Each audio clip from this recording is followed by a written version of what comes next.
Ìwé mímọ́ wípé ra òtítọ́ kó má sì ṣe tà.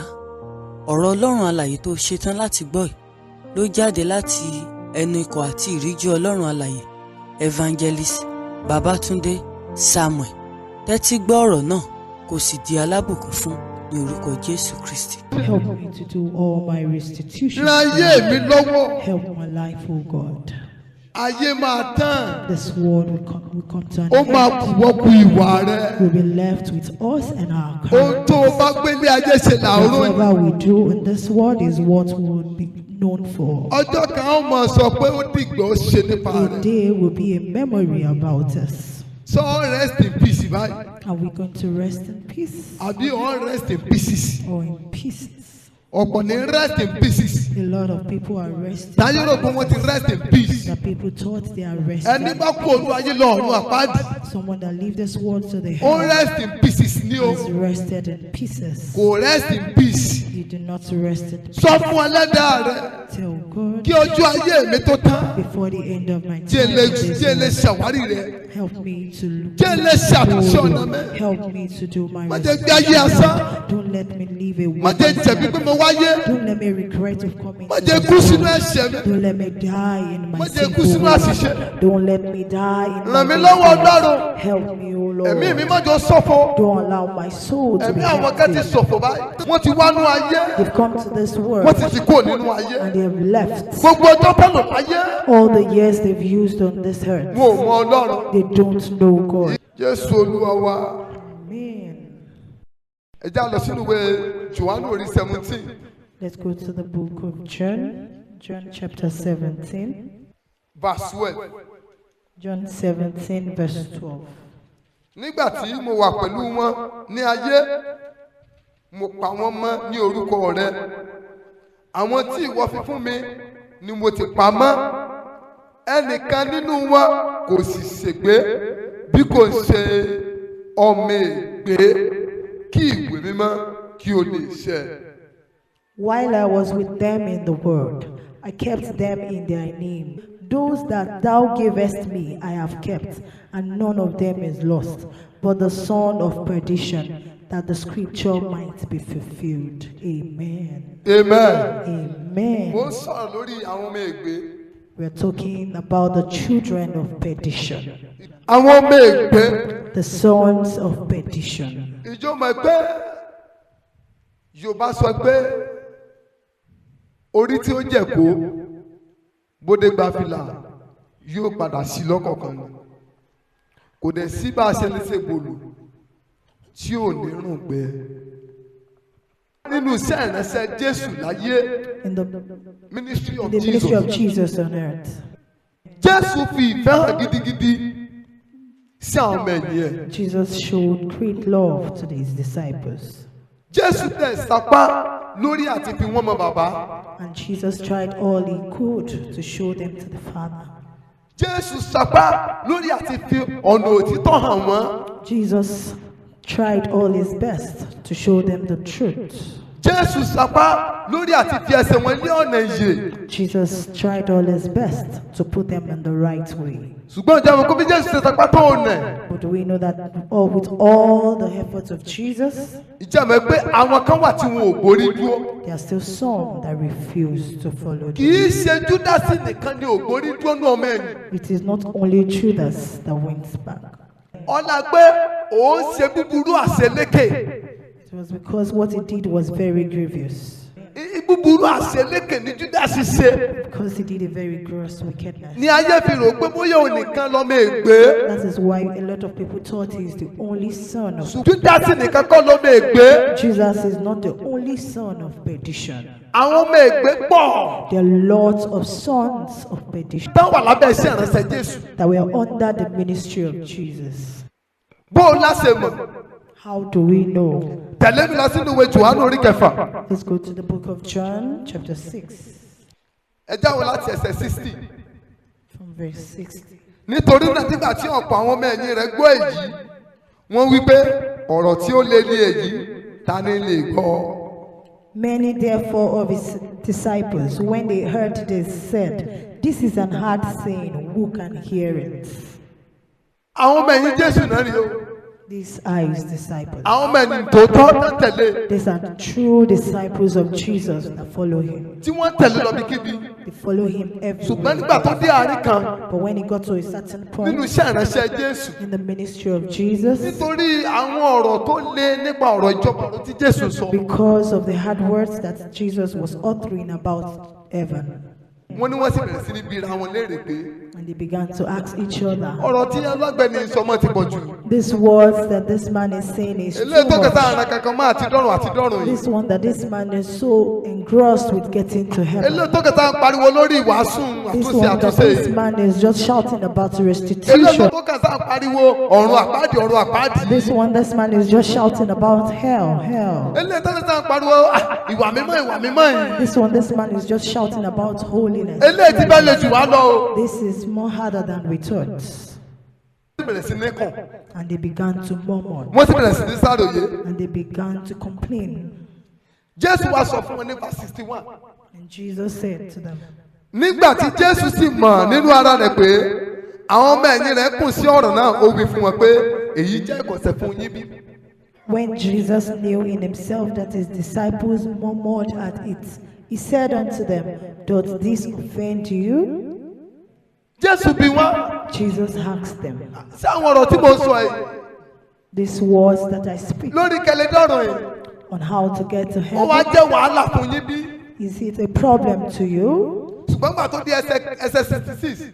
When you go to verse 66, nítorí èyí ọ̀pọ̀ àwọn ọmọ ẹ̀yìn rẹ̀ padà sẹ́yìn wọn kò sì bá a rìn mọ́. Underline it. from that time, many of his disciples went back and walked no more with him.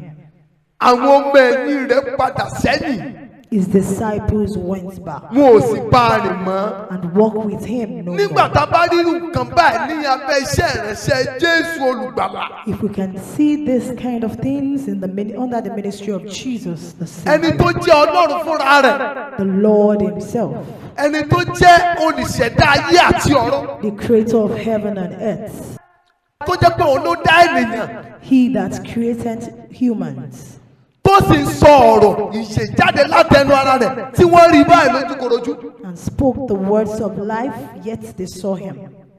wọ́n rí Jésù lójúkorojú báyìí. They're seeing Jesus physically, síbẹ̀ wọ́n sì tún hùwà ìṣọ̀tẹ̀. yet they went back. Will you nígbà not tí bother? Jésù olùgbàlà tó jí Ọlọ́run When Jesus Christ himself, the Savior, tí ò bá ju àwọn ọmọ ẹgbẹ́ lójú. that the disciples did not even honor him. They don't regard him.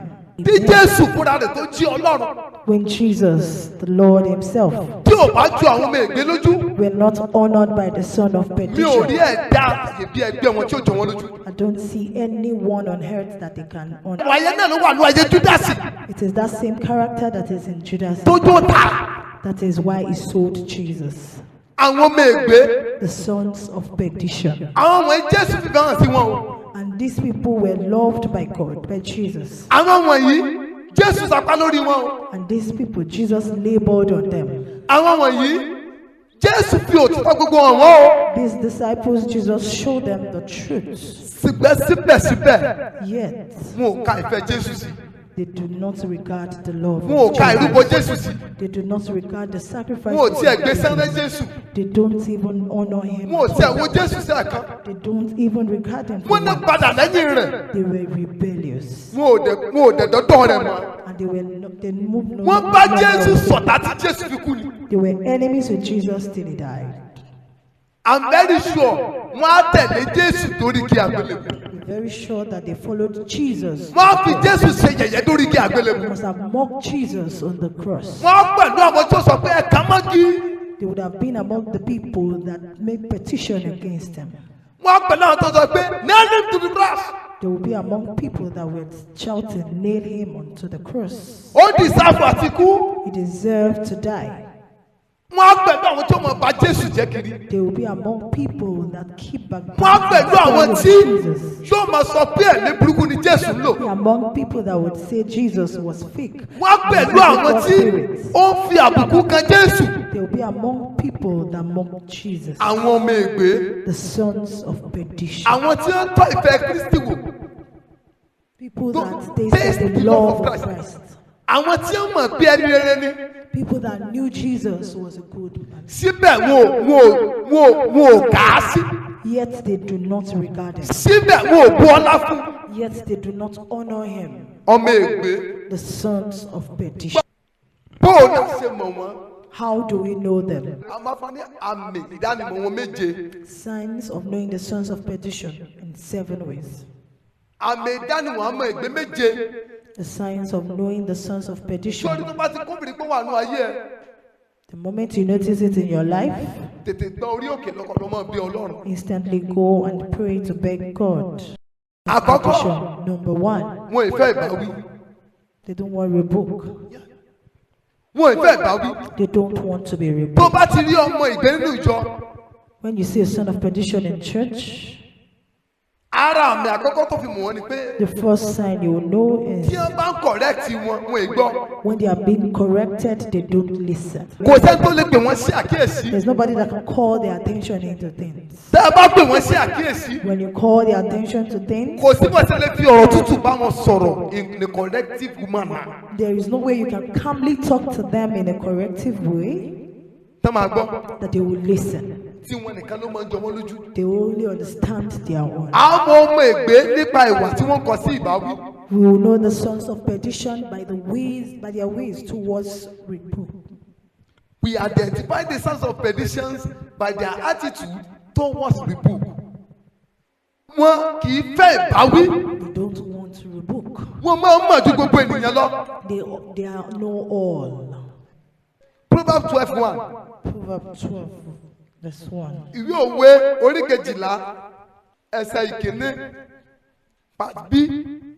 Ṣùgbọ́n ẹni tí ó kórìíra ìbáwí ẹranko ni. But he that hateth reproof is brutish. Ẹranko ni irú wọn. Such a person is an animal. They are Nature. barbaric in attitude. Ṣùgbọ́n ẹranko kò lọ́wọ́ wọn. Behavior did not leave their hands. Ẹ jẹ́ tún wo Òwe 29 verse 1. Proverbs 29, verse 1. Ẹni tí a bá ń bá wí tí ó ń wa ọrùn kì yóò parun lójijì láì sí àtúnṣe. He that being often reproved hardeneth his neck shall suddenly be destroyed, and that without remedy. Ẹni tá à ń bá wí tó wa ọrùn kì He that often reproved wọ́n parun láì sí àtúnṣe. shall be suddenly be destroyed. Gẹ́gẹ́ bí without àwọn ọmọ remedy. ẹ̀yìn tá a rí jẹ Just like the disciples tí wọ́n were kórìíra ọ̀rọ̀ Ọlọ́run. irritated with the word of God. Tá kórìíra ìbáwí tó wà ní ọ̀rọ̀ They Ọlọ́run. were irritated with the rebuke. Wọ́n náà padà lẹ́yìn Jésù àbí bẹ́ẹ̀ kọ́. They were told that they were Wọn ò sì bá Jésù rìn wọ́n. and they walk with God. Iṣẹ́ àti wàá wọn nìyẹn. That is their character. Wọn ò lè dún lábẹ́ pásítọ̀ tó bá yàn wí. They cannot be under a servant of God that rebukes. Àwọn ọmọ Ẹgbẹ The sons of wọn èyí ní perdition. ìtẹríba lábẹ́ ìbáwí. They don't have respect on Tẹ́ bá ṣe ń bá wọn wí báyìí ni wọ́n mọ̀ ọ́ sọ. them the moment they complain. Tẹ́ bá ṣe bá wọn wí báyìí ẹ máa rí lójú wọn. You will see it on their faces. Ẹ rí pé inú bí wọn gidi gan. You see they are hungry. Ẹ rí gbogbo ojú wọn pé wọn ò fẹ́. It's all about them that they don't want. Àmì ọmọ ìparun ni. That is a sign of perdition. Son of Hebrews perdition. 12:8. Hebrews chapter 12. verse Ebe orí kejìlá ẹsẹ̀ kẹjọ. Mo fẹ́ kó o mọ̀ sí ká sì mọ́jọ́ ká. Ṣùgbọ́n bí ẹ̀yin bá wà ní àìsí ìbáwí nínú èyí tí gbogbo ènìyàn ti jẹ́ alábàápín ǹjẹ́ ọmọ àlè níyín ẹ̀yin kì í ti ṣe ọmọ. But if ye be without chastisement, whereof all are partakers, then are ye bastards and not sons. Ọmọ àlè ni wọ́n. So they are bastards. They are bastard. Ọmọ àlè ni wọ́n. Ẹni tí ìfẹ́ ìbáwí ọmọ àlè ni. Someone that refuses rebuke is a bastard. Ẹni tó kórìíra ìbáwí nínú ìjọ ọmọ àlè nínú wọn Anyone nínú that ìjọ. is irritated of rebuke is a Ó bastard. lè jẹ́ professor, You could be a ó lè jẹ́ professor. doctor, You could be a ó lè jẹ́ doctor. lawyer. You could be a lawyer. Ẹni tó wù kórí kó jẹ́. Whomever you are, Such person is a bastard. such a person is a bastard. Ọmọ àlè ni bíbélì pẹ̀lú wọn. The Bible said they are bastards. Yorùbá ní bíbélì bá tò ọmọ àlè bẹ̀ ni ò ti dàgbà. Ṣé mo pẹ́ ìgbà táwọn mẹ́yìn Jésù tí wọ́n experience peace When the disciples of Jesus were nígbà experiencing táwọn ní this, wàhálà lọ tán when the troublemakers have gone tí Judas kọ̀ tí ò lọ. and Judas refused to sẹ́ni go, pé èèyàn kọ̀ kó kúrò nínú ìjọ òtítọ́. the fact Kò ní kí that sọmọ ègbé. someone does not leave the church doesn't mean the person is not the son of The perdition. fact that a person The fact that that is a son of perdition refuse to leave a church that stand in truth does not mean he's not a son of perdition. Bí ẹnìkan bá wà tí ò kó nínú ìjọ òtítọ́ if there's a person that did not leave tó the dẹ̀ tẹ̀pá síbẹ̀ church náà and is still there, kò mí pé kì í sọmọ ègbé. doesn't mean that the person is Kì í not ṣe a gbogbo son ẹni tó of wà nínú ìjọ perdition. òtítọ́ ní ó dọ̀rùn. It is not everybody that is in a Ó church sì ṣe that jẹ́ pé kì í will ṣe get to gbogbo ẹni tó tẹ̀lé Jésù ló mọ orúkọ ní ìjọba ọ̀run. which is reason why the people that it's not all that follow Jesus that got to heaven. Ìwọ ni kó du orí ara ẹ̀ kọ́ mọ́ jọmọ ègbé. We should be the one to struggle not to Àmì be son ìdánimọ̀ of kejì. perdition. The Àmì second ìdánimọ̀ kejì. sign, Wọ́n jẹ́ ènìyàn líle, they are hardened people. They are tough people, tough to deal with. tough to deal with. Wọ́n jẹ́ ènìyàn tó le. They are people that are tough. Wọ́n ò ṣe é approach. They are not approachable. Kò sí tẹ́lẹ̀ ṣe tẹ́lẹ̀ bí tù wọ́n lójú. There is nothing that is pleasing Their to them. stubbornness is of higher order. Stubbornness is not a very stubborn people. Wọ́n lè léèyàn. They are tough human beings. Bí nǹkan bá dà yín pọ̀, If anything should bring you ẹ together, bẹ̀ wọn ò ní gbọ́. you will beg and they won't listen. Ìṣe àgbọ̀ àwọn ẹlẹ́gbẹ́ tẹ́ bá bẹ̀ wọn ò ní dáhùn. There are people that when you beg, they won't listen. They are very tough people. Ọmọ ẹ̀gún ni wọ́n. They are sons of thorns. Ọmọ ẹ̀gún ni wọ́n. Children of Second Samuel chapter 23 verse 6 to 7. Ṣùgbọ́n gbogbo àwọn ọmọ Bélíálì yóò dàbí ẹ̀gún ẹ̀wọ̀n tí a sátì nítorí pé a kò lè fi ọwọ́ kó wọn.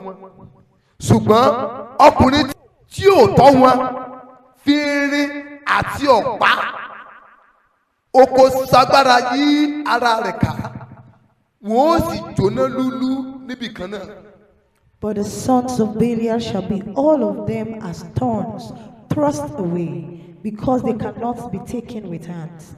But the man that shall touch them must be fenced with iron, and the staff of his spear, and they shall be utterly burned with fire in the same place. Amen. Bí ọba ṣèṣì ṣe mistake lẹ́gbẹ̀ẹ́ ọ̀dọ̀ wọn, If you should do it, a simple mistake besides them, wọn ò ní dáríjì ọ́. they won't forgive you. Bàbá ní ká parí ìjà láàrin àwọn àti ẹnìkan nínú ìjọ. If you are trying to settle fights Ẹ rí i pé between wọ́n dìde nàró mọ́ pásítọ̀ lọ́rùn ni. people like them will stand up to the Ní ọmọ pastor tú bí ejò, and they will continue to talk. wọn ò ní jẹ́ wí. They won't allow you to speak. Bíbélì sọ nípa 7 yẹn. Ó ní ẹni tí ó bá tọ́ wọn yóò fi ọ̀pá irin sí agbára yíra rẹ̀ ká. Said, person that to touch them must be fenced with iron. A very tough people, Tough people, very tough in nature. very tough. Ọ̀rọ̀ tí ò tó nǹkan A simple wọ́n á matter. fẹ́ lójú. They will escalate it. Bẹ́ẹ̀ bá wàásù chọ́ọ̀chì wọn láwọn lè ń bá wí. If you preach in church, they will say you use them as the sermon. Gbogbo ògbà ni wàásù máa ń bá wọn wí. It is every time that the sermon is all about. Gbogbo ògbà ni pásítọ̀ fi wọ́n wàásù. It is every time the pastor is preaching. Ẹni tó ṣe Sunday school àwọn ní bá wí. The Sunday school teacher is also talking about. Bó o bá ṣe mistake gbójú lọ ra wọn wá lọ wà wọn jù. The moment you look at them, they'll be like you look at them too much. Ẹnì kò mọ nǹkan ṣe lójú wọn. Nobody knows how to do anything. Àwọn ló dáa tán lójú ara wọn. They are the best in their own field. Kò sẹ́ni tó mọ nǹkan ṣe There tó is wọn. nobody that knows how to do anything. Bàbá wà ní kwaya. When they inquire, Kò sẹ́ni tó mọ oríko tó wọn. nobody can sing like them. Tábà wà lẹ́gbẹ̀ẹ́ àbàdo àjàgùn. When they are in the prayer warrior Kò sẹ́ni tó department, máa dún àlọ́ tó wọn. nobody knows how to pray like them. Bàbá interpret fún pásítọ̀. When they are interpreters, Wọ́n fẹ́ lé mọ correct pásítọ̀. they will almost correct the pastors. Wọn kò sẹ́ni tó mọ nǹkan ṣe lójú wọn. Nobody is as good. They complain about all good things. They complain about everything good. Wọ́n jẹ́ ẹni líle. Ṣé wọn náà sẹ́ni líle bá? Hope you are not also a tough person. Mọ̀ bíra rẹ̀ léèrè. Ask yourself this question. Wọ́n jẹ́ ẹ̀dá tí kò mú oore. There are people that are ungrateful. Wọ́n jẹ́ ẹ̀dá tí kò mú oore. They are ungrateful people. Aláìmoore ènìyàn ni wọ́n. ungrateful people. kò sí ní tẹ́lẹ̀ ṣe fún wọn There is nothing you do for them. wọn ò ní mọ̀. They will not appreciate it. tí pásítọ̀ bá wá wọn lọlé If a pastor should go visit tó them lọ at pray home fún wọn and pray for them, wọn lójúṣe ẹ̀ ló ń ṣe. they will be like it is his duty. wọ́n ní kí làwọn sàn ìdámẹ́wàá funfun. Why are they paying their tithes? àṣìbà pé ìdámẹ́wàá rẹ̀ As if it's their tithes ni ó ń tọ́jú gbogbo ìdílé pásítọ̀. that feeds the pastor's family. tí wọ́n bá sọ kékeré Such a person do wọ́n rò small, pé àwọn ti sọ ńláńlá they feel they've done something great. wọn ò mọ̀ọ́re. They are grateful people. ẹ̀jà ìmọ̀ọ́re wà lára wọn. They are ungrateful people. amen. Amen. ìjà ìmọ̀ọ́re bẹ́ẹ̀ nú ayé wọn. They are ungrateful. àwọn wa ní kí ló ṣe sani kò ṣe fún mi rí. They'll be like, what have you done that no one has ever done before? ẹ wo júdásì. Look at Judas. ṣé júdásì ló yẹ kó ta jésù. Is it supposed to be Judas that sold Jesus? ẹ wo level àìmọ̀ọ́re tí júdásì display. Imagine the level of ungratefulness that Judas has displayed. oore tó lè ṣe fún jésù ni kó ta. The only grateful thing he could do to Jesus was to sell Jesus. ẹni tí jésù trust tó sọ di treasurer ministry rẹ̀. Someone that Jesus trusted and made a treasurer of his ministry. àwọn kan wà tán sàn jùlọ There are people that are better than him. tí wọ́n á jó lóòótọ́ dáadáa. They are even more trustworthy. jésù ò gbé fún wọn. Jesus did not give it to jésù them. wá mú júdásì Jesus took Judas ọ̀pọ̀ ọ̀pọ̀. out of all of the disciples. jésù ó ní kó mọ tọ́jú owó. And Jesus made him a yes treasurer. bíbélì wípé ó ń jí owó níbẹ̀. Yet the Bible made us know that he was kì í stealing. dẹ̀ It ṣe pé jésù ò mọ̀. didn't mean that Jesus did not know. ó ń jí owó lóòrèkóòrè. He was always stealing. kì í ṣe pé jésù ò mọ̀. Doesn't mean Jesus did not know. ṣùgbọ́n But, a rí i pé ẹni tí júdásì lè fi sin oore but what Judas could repay Jesus with fún jésù ó ní kó tà. was to sell him. àwọn míì gbé tó o bá bá wọn tò pọ̀ If you mingle with the sons of perdition, ibi náà máa fi san fún ẹ. they will repay you with evil. irú wọn tẹ bá rí wọn church. When you see such people in àwọn ní church, church máa bá gbalé. they are the people church would àwọn ní rent church máa dá lóko apartments òwò. for. Church would start a business for them. àwọn ní church máa ṣe onírú nǹkan fún. Church would do different things for them. ṣùgbọ́n gbà tí bóyá kẹ̀kẹ́ ṣẹlẹ̀ tí ò tó nǹkan church. When there is a little conflict in wọ́n á church, gbàgbé ohun tí church ṣe fún wọn. forget what the church has wọ́n á done. lọ mọ́ ba ìjọ jẹ́ níta. They will continue to àwọn ní wà nínú evil ogun. of the church. àwọn ní wà nínú ogun. They will be the one in trouble. tí ìrẹsì ọlọ́run fi ẹ̀mí ẹ̀ di ikú nítorí tiwọn. And the servants of God will labor on them because of their trouble. tó yẹ pé wọ́n wá kó church lójijì. And yet they will leave the church wọ́n á lọ máa ba ìránṣẹ́ suddenly. ọlọ́run yẹn jẹ́. And yet they would be nítorí ẹ̀jẹ̀ amóore tó wà nínú ayé wọn. because of their ungratefulness. àwọn ọmọ ègbé. The sons of perdition. ìjẹ́ mẹ́ pé ọ̀pọ̀ àwọn tó máa ń ba pásítọ̀ jẹ́ níta. A lot of people that speak evils of the pastor. àwọn ló tẹ pé wọ́n jẹ wọ́n sì mú nínú ìní pásítọ̀. There are people that have benefited in different ways from the pastor. àwọn ló lọ́wọ́ ba There pásítọ̀ are jẹ. people that speak ill of tó o the bá ti rẹ́ni tó ba pásítọ̀ jẹ fún ẹ. When you see people that speak tó evil, ní of sọ̀rọ̀ pásítọ̀ pastors, lágbájá do you say, do you know such pastor? ẹ sá fún o. Run away from such. ohun tó ń sọ yẹ òun ni kò sá fún. Such a person that said it is someone that you should run away from nítorí bí ẹni bí ènìyàn ni. because he is an evil person. tó bá wá pásítọ̀ tó sọ ọ̀rọ̀ rẹ̀ fún ẹ lọ. If you go and look for the pastor that he ẹni told ẹ you bá mú about, ẹnu lé nǹkan tó ń faradà lórí ọ̀rọ̀ ayé ẹ̀. when the pastor should explain what he or she has labored on such a person, wàá rí i dájú wípé you would see ẹni yẹn lè yẹn bí. that the person is an evil person. wọ́n ń mọ̀ọ́rẹ́ They are ungrateful. kò sí ní tẹ́lẹ̀ ṣe fún wọn. There is nothing you can do for them. wọn ò ní mọ̀. They don't appreciate má jò dùn ẹ. So don't let it hurt tó bá you. forí ṣe fọrùn ṣe fáwọn kan When you do it for people, tí wọ́n lọ ń bá ẹ jẹ́ and yet they speak tàbí tí wọ́n evil lọ of rojú ẹ you, láìda and yet tàbí tí wọ́n lọ ń ṣe bí sí ẹ. and they do evil things, má jò dùn ẹ. let it not hurt ọmọ you, ègbé ni wọ́n. because they are sons of wọn ò perdition, dẹ̀ ní sí aláìwà ègbé. and they cannot go without doing things. ìkẹrin The fourth one, wọ́n jẹ́ ẹni tí kò lè dúró nínú ìjọ kan. there are people that cannot stay in one particular church. wọ́n jẹ́ ẹni tí ò lè dúró nínú ìjọ kan. There are people that can't stay in a àwọn particular ọmọ ègbé ò ní stable church. The sons of perditions don't have a particular church. ṣe bẹ́ẹ̀ rántí àwọn tó padà kó lẹ́yìn Jésù. Do we remember the people that left Jesus? ẹ̀yin Jésù náà ti kú wọn ò kó nínú ẹ̀sìn. they don't live religion. They do not really live religion. they only change leader. They only changed leader. because ní ìgbà ayé Jésù kí Jésù tó kú before Jesus died. Before Jesus died, Israel ti wà lọ́bẹ̀ Judaism. Israel was still under Judaism. So àwọn Pharisees, they are leaders of Judaism. Pharisees are leaders of Judaism. Sadducees, they are leaders of Judaism. Sadducees are also leaders of So Judaism. they left Jesus for another leader. So they left Jesus for another They leader. don't leave Jesus and say they don't worship God again. Wọ́n fi Jésù lẹ̀ pé àwọn ò sin Ọlọ́run mọ́. They only left Jesus leadership. Wọ́n kò fi ìdarí Jésù sílẹ̀. They look for another leadership. Wọ́n dẹ̀ lè wá olùdarí mi.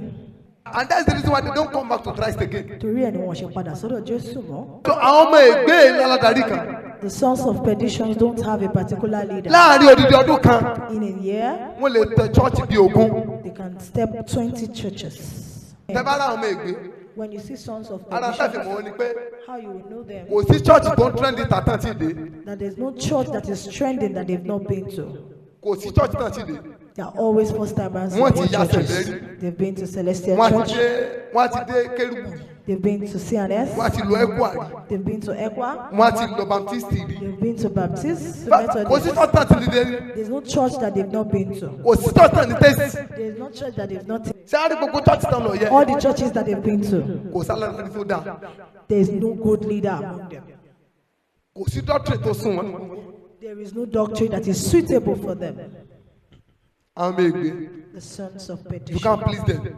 You can't please them. Wọ́n ṣe please. And they tell Ọlọ́run, Wọ́n ṣe tẹ́ lọ́rùn. they are not pleasable. So kí wọn náà mọ̀ wò ó. Wọ́n ò ní ìjọ kan. Tó bá ti rẹ́ni tí ò ní church When you pàṣẹ. see a person that doesn't have a particular church, Sórí wọn, wọ́n ṣe permanent member church kankan. they are not a permanent member of churches. Wọ́n lè fọ̀sẹ̀ méjì lọ CAC. You can use 2 weeks to attend Ká CSC tún fọ̀sẹ̀ méjì lọ Redeem. and use 2 weeks to attend Redeem. Ká tún fọ̀sẹ̀ méjì lọ Winners. Use another 2 weeks for winners. Ṣé a rí CAC tá lọ gbà kan yẹn? The CSC that they've been to before, Lóṣù bíi mẹ́rin, in after 4 months, wọ́n á tún lọ bẹ̀. they'll go back there again. Wọ́n tún lè bá wọn jọ́sìn ọjọ́ méjì. They'll go there and worship with them for 2 days, Wọn ò tún ní rí wọn mọ́. and you won't see them again. Irú wọn lámà rí church lẹ́ẹ̀kọ̀ọ̀kan.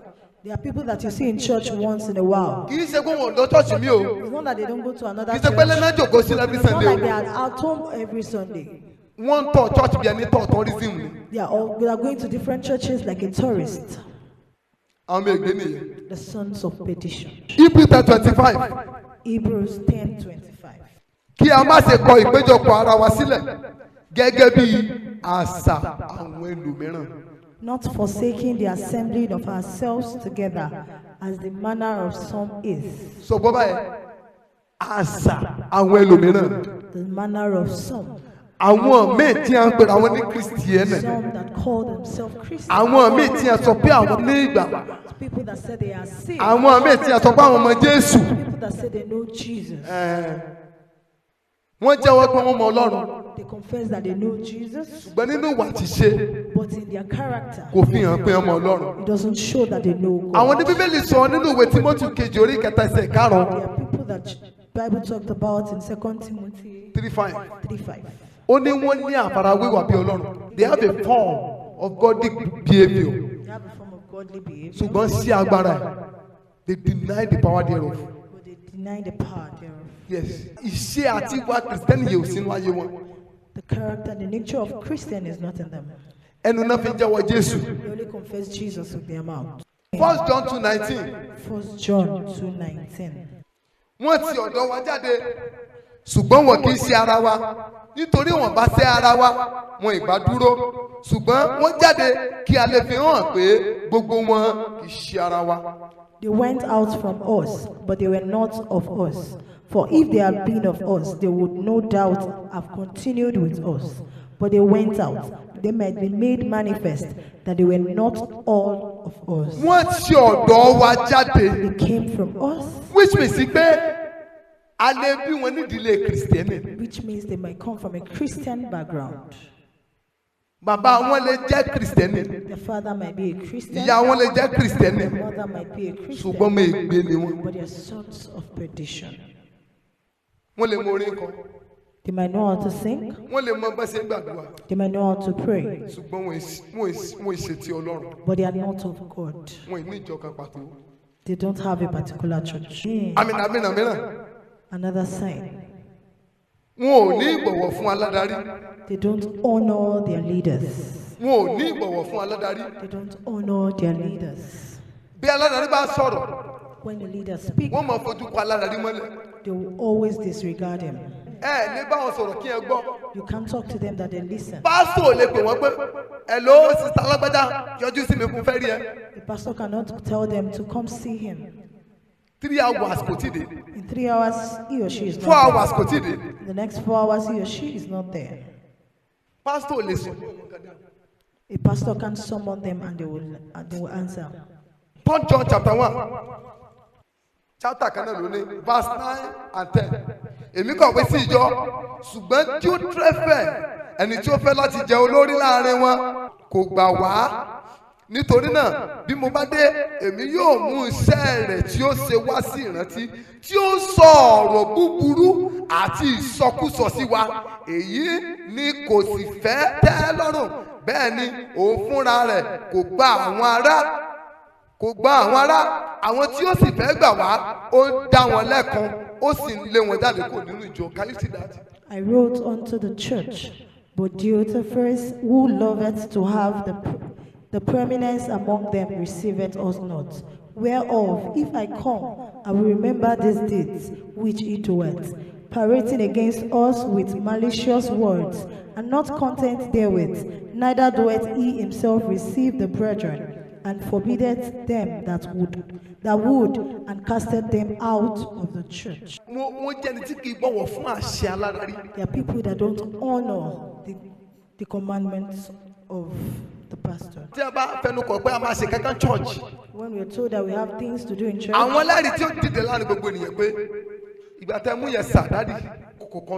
there are people that always complain about not convenient with whatever time that was fixed. Everything that the leader does, they must have something that they will have something against it. Check your life. Check your life.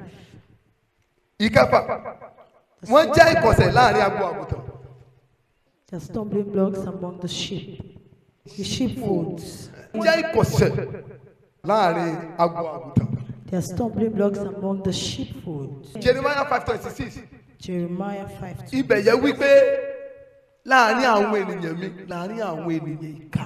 He said, amongst my people are the wicked ones. They are wicked ones. They are stumbling blocks. Things that they can't take are what they do to others. They instigate people to each other in church. There are people that brings problem between people. Today's sermon was hot. Even though our pastor's words were too hard. Can't you see that what I'm saying is true? When they continue like this, why would the church scatter? Later they will say they don't see people. Even me, I won't stay long. You better speak to yourself. You better go to a more convenient church. John chapter 12, verse 3 to 7. John chapter 12, verse 3 to 7. Nígbà náà ni Màríà mú òróró ìkunra náàdì òṣùwọ̀n nítra kan aláìlábùlà olówó iyebíye ó sì fi fún Jésù ó sì fi kùn Jésù ní ẹsẹ̀ ó sì fi irun orí rẹ̀ nu ẹsẹ̀ rẹ̀ nù ilé sì kún fún òórùn ìkunra náà. Nígbà náà ni ọ̀kan nínú àwọn ọmọ ẹ̀yìn rẹ̀ Judas Iskariotu ọmọ Símónì ẹni tí yóò fi hàn wípé èéṣe tí a kò ta òróró ìkunra yìí ní 300 owó idẹ kí a sì fi fún àwọn tálákà. Ṣùgbọ́n ó wí èyí kì í ṣe nítorí tí ó ná ní àwọn tálákà ṣùgbọ́n nítorí tí ń ṣe olè. Òun sì ní àpò a sì máa gbé ohun tí a fi sínú rẹ̀. Then took Mary a pound of ointment of spikenard, very costly, and anointed the feet of Jesus, and wiped his feet with her hair, and the house was filled with the odor of the ointment. Then saith one of the disciples, Judas Iscariot, Simeon's son, which should betray him, why was not this ointment sold for 300 penance, and given to the poor? This he said, not that he cared for the poor, but because he was a thief. and had the bag, and bare what was put therein. Ṣé tí wọ́n wọ́n báyìí? They are evil instigator. They are people, they are evil instigators. A ru àwọn ènìyàn sókè síbi. They are evil instigators. Kò sí téèyàn kan bá ṣe sí chọ́ọ̀chì. Iná àpàlọ́ náà. There's nothing you do to the church, it is wasteful. Wọn ò ní ṣe, wọn ò dẹ̀ nígbà kẹ́lẹ́ bí ò ṣe. There are people that won't do and won't allow others to do. Àwọn ọmọ ọ̀run ègbé. They are sons of perdition. Àwọn ọmọ ọ̀run ègbé. Sons of perdition. Wọn ò dúró síbi kí nǹkan ti dáa. They don't stay where peace. Ẹni tó ṣe iyebíye fún Jésù ó tún mọ iye tí wọ́n ń ta kìíní yé níbi tí Judas fẹ́ràn owó burúkú dé. To see how Jesus iye tí kìíní yẹn cost ó mọ̀. He knows how much it costs. Ọlọ́run ní ṣe ọlọ́mọ ọ̀run ègbé. God will not make us the son of perdition. Kéje. The seventh one. Wọ́n jẹ́ akórìíra òtítọ́. There are people that are irritated by the truth. They hate truth. Wọ́n kórìíra òtítọ́. They are irritated by Wọ́n máa sọ truth. pé àwọn fẹ́ràn òtítọ́. When they tell you that they love truth, Irọ́ ni ẹ pa. it's a pure lie. Òótọ́ tán sọ pé àwọn fẹ́ràn òsínú wọn. The truth is not in them. Tímọ́tì kejì orí kẹta ẹsẹ̀ kẹjọ. Ǹjẹ́ gẹ́gẹ́ bí Jánẹ́sì àti Jámbérì kọ ojú ìjà sí Mósè, bẹ́ẹ̀ ni àwọn wọ̀nyí kọ ojú ìjà sí òtítọ́. Àwọn ènìyàn tí inú wọn dìbàjẹ́, àwọn ẹni ìtanù ní ti ọ̀nà ìgbàgbọ́. Now as Jannes and Jambres withstood Moses, so do these also resist the truth, men of corrupt mind, reprobate concerning the faith. Àmì ìdánimọ̀ wọn rèé. These are the signs of Kí wá ní knowing òpin wọn? what is their hand. Torí kò sí pé àbá ṣe nǹkan kan. There is no how you do Ohun tó ṣe things. yá lópin. Such a thing must come to an end. Kí wá ní òpin wọn? What is their Òun náà end? ní ìparun. And it is Òun náà ní destruction. ìparun. It is Ẹgbọ́n ti destruction. Jésù. Listen to what Ní Jesus Genesis said 17:12 yẹ. in John 17:12. Ó ní pé àyàfi ọmọ ègbé He said, except the Torí pé son of ọmọ ègbé perdition, because the kò son of lè ṣàbáṣe perdition gbé. did not go with Psalm 19:17 Psalm 19 verse ó 7. ní agbárí àwọn èèyàn búburú ládà sí ọ̀run àpáàdì àti gbogbo orílẹ̀-èdè tí ó gbàgbé Ọlọ́run. Psalm 1:6 ó sọ pé ó ní ọ̀nà àwọn èèyàn búburú ni yóò ṣègbé. The ways of Ọ̀nà the àwọn wicked the will be ways of the destroyed. wicked shall perish. Bí ẹ bá ń gbèrú ìgbé ayé yìí, If someone is living such ó máa retí life, ìparun tó yá such a kankan. person should expect Ó máa destruction. retí ìparun tó yá Such a kankan. person should respect Dìde lórí ẹsẹ̀ rẹ̀. destruction. Let's stand up. Sọ fún Ọlọ́run. Tell God, Bàbá, Lord, má jẹ́ lórí ìparun. God, don't make Ìyá mi me. yẹni tó lè kó bá ayé mi. Ó yá gbàdúrà bẹ́ẹ̀. Mo nígbàgbọ́ pé Ọlọ́run ti fọwọ́ tọ́ ayé rẹ nípasẹ̀ ọ̀rọ̀ Ọlọ́run alààyè tí o gbọ́ tán yìí. O lè fẹ́ láti mọ ikọ̀ àti ìríjú Ọlọ́run tàbí fún àdúrà àti ìmọ̀ o lè pè sórí aago yìí